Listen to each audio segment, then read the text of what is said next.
Alright, so up until now, we've basically treated everything in the class as if it were a point particle. But part of what we start when we start talking about how things rotate is the idea that we can't simply treat things as point particles anymore. And so let's take, for example, this long bar. So there are certain problems that I can act like this long bar is a point particle, but if I let it start to rotate, then I care about where forces act, and that's something new.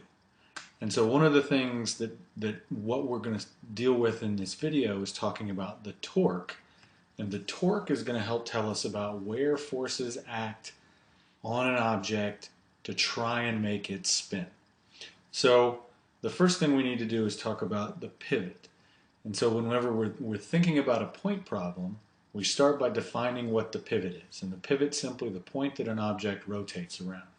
So in this case, notice that I happen to have defined the pivot to be the center of the object. And so if this is a uniform bar, right, so the mass is distributed evenly, then the center of the bar is going to be the center of mass. And so up until now, when we've drawn free body diagrams, basically we've just said drawing the center of mass is enough. But now to think about torque, because I'm going to care where the force acts, I need to actually draw the whole object out. So what we're going to do are called extended free body diagrams, and that's going to let me see where forces act on an object. That information I'm going to need to calculate the torque. So let's say, for example, that I have a force that acts right here at the pivot. And so if I think about pushing straight down on the middle of this bar, right? So the bar is basically pinned, so the only thing it can do is rotate about this axis. Well, if I push basically straight at that axis, that's not going to cause the bar to rotate at all. So here's a situation where I would say that this force, force 1, generates no torque about this pivot. If, on the other hand, I have force 2, so it's the same magnitude, points in the same direction, but instead of acting at the pivot, it acts some small distance away from the pivot. Then part of what I see here is that this force is going to cause the bar to want to rotate, in this case clockwise. If I move that force out, so I've got a third force, force 3, and instead of it acting in here towards the center, it acts as far out on the edge as I can make it, that force is actually going to try and make the bar spin clockwise, but it's going to generate a lot more rotation than the force that acted over here. So part of what we're seeing is the idea that torque is a measure of how much a force acting on an object causes it to rotate. So we talked about 3 different forces here.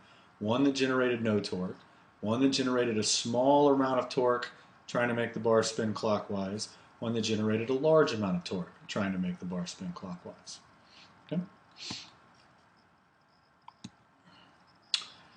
So what does torque depend on? Well, the first thing that basically we just take from what we talked about on the previous slide is it depends on the distance from the pivot. So no torque, small amount of torque, larger amount of torque. Clearly the only thing different about those forces is where they act. So where a force acts, how far away it is from the pivot, that matters. Second thing that matters, well, this force is all the way out at the end of the bar. This force is also all the way out at the end of the bar. But notice it's a much smaller force. And so what I would expect here is if I push with this force on this side, but this force on this side, this force is going to win and the bar is still going to rotate in the clockwise direction. So that tells me that the magnitude of the force also matters. Here I take exactly the same magnitude force as F3. It acts at exactly the same point, meaning out on the edge of the bar. But what I notice here is now I've tilted this force, the one we called F5. And so again, what I would expect is the torque that this force causes, right, because it's not pushing perpendicular to the bar, I don't expect it to cause the bar to rotate nearly as much as I expect force 3. So sure enough, the relative orientation of the force also matters in calculating the torque.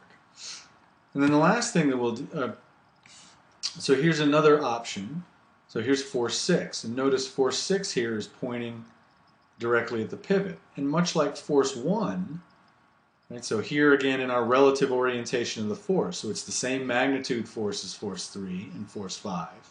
It's acting at the same spot at the end of the bar. But here, force 6, again, because of the way I'm basically pushing on the bar straight towards the pivot, I don't expect force 6 to cause the bar to rotate at all. So this is just another example. So 5 and 6 here are examples of how I can have the same magnitude force acting at the same place, but they generate different amounts of torques because of their relative orientation. The last option I've got is if I think about, say, again, let's come back and think about force 4 and force 3. Force 3 is pushing down on the right side of the bar. That's trying to make the bar spin clockwise. Force 4 is pushing down on the left side of the bar. That's trying to make the bar spin counterclockwise. So the other thing that matters here is clearly the idea that the direction the force is trying to make the object spin changes the torque. So even if force 4 was as large as force 3, they would give me the same magnitude torque, but those two torques would point in different directions. Well, when I think about things that have magnitude and direction, that tells me that torque must be a vector. So torque, like any vector, is going to have a magnitude and a direction. And so we're going to need to think about, how do I calculate the magnitude and how do I determine the direction for each torque? So let's start with the magnitude part first. The simplest equation, or the way that we're going to write down calculating the magnitude of the torque, is basically here we're going to use a little Greek letter tau to represent torque. That's going to be equal to this position vector that we'll come back to in a second, times a force vector, times the sine of the angle between those two. So again, this is like what we've seen before. This angle theta cares about the angle between these two vectors. So the first question is, well, what is r? And r is defined to be the position vector of the force. So what that means is r is going to be the vector that runs from the pivot to where the force acts on an object. So if we think about our three forces that we started with again, since force 1 acts at the pivot, its r vector is a 0 vector, right? I don't need to draw anything from the pivot to where the force acts. For force 2, however, I would draw in r like this. So the position of force 2 relative to my pivot is this little vector here pointing to the right. Force 3 points all the way out here. So you can see that as I change where the force acts on my bar, that's going to change the position vector for the force. So that's what r is. It's the position vector for each force relative to your pivot. So we always start r at the pivot. Alright, so in terms of calculating torque, basically there's two ways that we can think about this. So the first one says, well, here's this equation that we were just talking about where we're going to calculate the magnitude of that position vector times the magnitude of the force that we're interested in times the sine of the angle between those two vectors. Or the second method, and notice all we're really doing is switching this, but I'll come back in a second and talk about why this is kind of a useful way to think about things. So all I've done is put the magnitude of the force first, magnitude of the position vector second.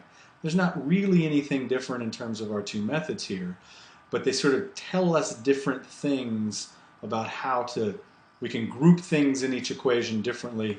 It tells us something about what's going on with the torque. In both cases, this equation, right, whichever way you choose, whatever order you choose to write the force and the position vector in, that's only going to give me the magnitude. So I've got to come back and figure out the direction through a right-hand rule. And one of the things that we'll do in class next week is we'll talk about more right-hand rules to figure out the direction of torque. In terms of units, well, let's think about this equation we've listed here as method 2. So notice the units of torque are going to be the units of force, that's a Newton, times the units of a position, that's meters, times the units of sine theta. Well, sine theta is just a number, so that's unitless. So you can see that the units of torque happen to be newtons times meters. And we've seen things have units of newton meters before. Energy had units of newtons times meters, and so we would often write that as joules. But it's important to understand that even though this has the same form, we're never ever going to write the units of torque as a joule. So we're always going to write the units of torque as newton meters. You can write units of work and energy as newton meters, or you can write it as joules, but never the other way around. So let's come back and think about these two methods again. If I put together the force and the sine theta, then part of what that tells me is I can think about a force that is tangential. So it's basically telling me what component of the force is perpendicular to that position vector. And so this tells me that the only thing that the torque cares about is how the force points perpendicular to its position relative to the pivot. If I think about method 2, and now I put the r together with sine theta, that gives me something that's called the moment arm. And so this actually becomes pretty useful because it says the torque you generate is given by the force you apply times its moment arm. And that actually becomes a very useful, this is sort of our most common way of calculating the magnitude of the torque. So what does this moment arm mean? Right? What's our picture that goes with the moment arm? Well, the easiest way to define the moment arm is to talk about the line of action. And the line of action just simply says, what's the line that the force lies along? So remember, action was Newton's way of saying force. So the line of action just says, for force 1, what's the line that that force acts on? So here's its line of action. For force 2, it's going to lie like this. And then the moment arm is the perpendicular distance between the line of action and the pivot. And so you notice for force 1, which we said generates no torque, the line of action runs through the pivot. So anytime a force, the line of action of your force runs through the pivot, it generates no torque because you can't draw a moment arm. Force 2, there's its line of action, and so the moment arm is going to be the perpendicular distance from that line to the pivot. So notice this is perpendicular to my line of action. So this distance is the moment arm for force 2.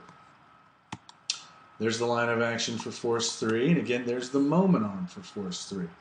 The perpendicular distance from the pivot to the line of action. If I think about this fifth force, because of the way that it's oriented, right, so far with these two, they pushed perpendicular to the bar, so the moment arm was along the bar.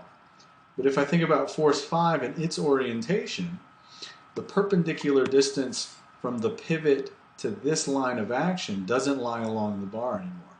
And so part of what you can see is in taking force 5, if it pointed straight up, then it would have the same moment arm as force 3 over here. It would be half the length of the bar, and so it would generate the same amount of torque. But in turning this force the way that we have, what we've basically done is we've shortened the line of action. We've shortened the moment arm. So the moment arm being shorter means that the torque is less. If we think about force 6, again, force 6, it generates no torque because the line of action runs through the pivot again. So force 6 is just like force 1 in the sense that its line of action runs through the pivot, and so it generates no torque. So what is it that what are sort of our takeaways from all this? Well, a couple main points. One is that if the line of action for a force runs through the pivot, the torque exerted by that force on the object is 0. So the line of action for force 1 runs through the pivot, no torque. The line of action for force 6 runs through the pivot, no torque. Second thing is I get the maximum amount of torque when my moment arm is as long as possible. And to do that, basically what I want to do is I want to push perpendicular to that position vector. So if my position vector points right to the right, I want to be pushing up or down. So a position vector pointing right or left, I'm going to get the largest torque when my force points up or down. The other thing that this highlights is that the only the component of the force perpendicular to that position vector exerts a torque. And so this is what our sort of method 1 equation was telling us when we had the r then the f sine theta. That f sine theta is talking about the force perpendicular to r. And so notice I can take force 5 here and I can break it up into two pieces. I can break it up into this piece that's perpendicular to r, because r is going to run from the pivot to where the force acts. So r points to the left for force 5. This perpendicular, there's a perpendicular component that's going to generate torque. There is a parallel component to that position vector that won't do anything to generate torque. So part of why force 5, so we can think about force 5 generating less torque than force 3 for two reasons. One, in tilting it, we shorten the moment arm. Perpendicular distance from the line of action to the pivot is smaller. The other way to think about it is that in tilting the force, we've made it so that less of that force, instead of all of the force being perpendicular to the position vector, now only part of it is. So there's simply a component that's less than the total force that's now perpendicular to the position vector. And so either way of thinking about that tells me that I'm going to have a smaller torque from force 5 than what I do from force 3. So this is what we're going to spend time working with on Monday and on Wednesday in class. And so again, the whole idea here is thinking about how forces act at various points on an object to try to make that object rotate.